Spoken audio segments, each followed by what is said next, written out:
You are listening to the FTWpodcast.com, where we talk about wrestling in all of its laughable glory. Here's a clip from this week's episode. Welcome to Quick Hits. For those of you guys new to this show, each one of us is going to get 30 seconds to sound off on a news topic, and if there's time afterwards, we'll scream at each other for a little bit. TNA seems to be on a roll lately with their storylines, and it can be somewhat credited to Rude as a champion, putting some new focus on other TNA talent. Is there someone in TNA that should be getting the giant push in TNA that hasn't been, or how long do you think Rude will be holding the championship for? Go, Joe. They have been improving the storylines a bit, and being accredited to Rude. You've got your own time, dipshit.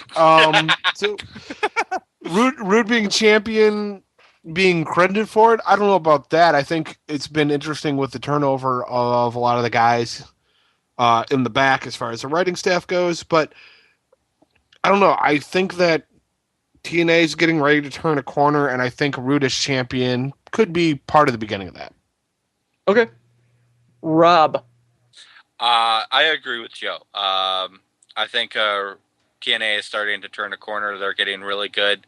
After Rude loses the title, I'd like to see James Storm and Bully Ray get a bigger push like we were talking about earlier.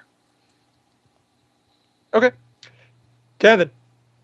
Yeah, I think a lot of it has to do with the changing of the guard and Vince Russo being gone. I mean, it's just been old. It was his time to leave, and it's definitely improved. So, let's see what keeps going. I think Rude should hold the championship for a while. He's doing a great job. Keep it on him. Give him a whole bunch of legitimacy. Guy I want to see pushed is the same guy I always bitch about who never gets pushed, and that's Samoa Joe. I just don't get it. Why not? Push him, put him in there.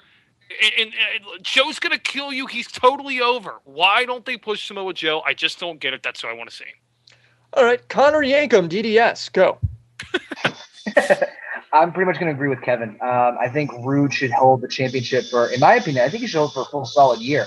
Give him some credit as a top heel. I mean, he just kind of randomly got thrown up to the world championship reign, and to his credit, he's been carrying it very well. Great promos, great matches. I think that if you really want to solidify him as a top heel in TNA, give him a nice, long, healthy title run to solidify him. And definitely agree with Joe being pushed. Another guy I'd like to see up on top is Daniels. I think Daniels has been a guy who's been floating around mid. He did a little bit on the top, but I think if you give him a nice, good chunk of time, he'll do very well. All right, Matt Turn. Joe's going to kill you. I mean, yeah, Kevin, you guys put it exactly right. Joe's going to kill you. Fantastic. Matt Morgan, I'd like to see back in the main title picture. Yeah, I know him and Crimson and Magnus and Samoa Joe are doing fantastic on the tag titles, but if we're going to take Joe away from that, take Matt Morgan away from that too, let's kick some ass with these two guys. I really think Matt Morgan he did a great job, when he was kind of, I want to say, in the transition carrying of the banner guard after Jeff Hardy, and I think he can do a fantastic job again.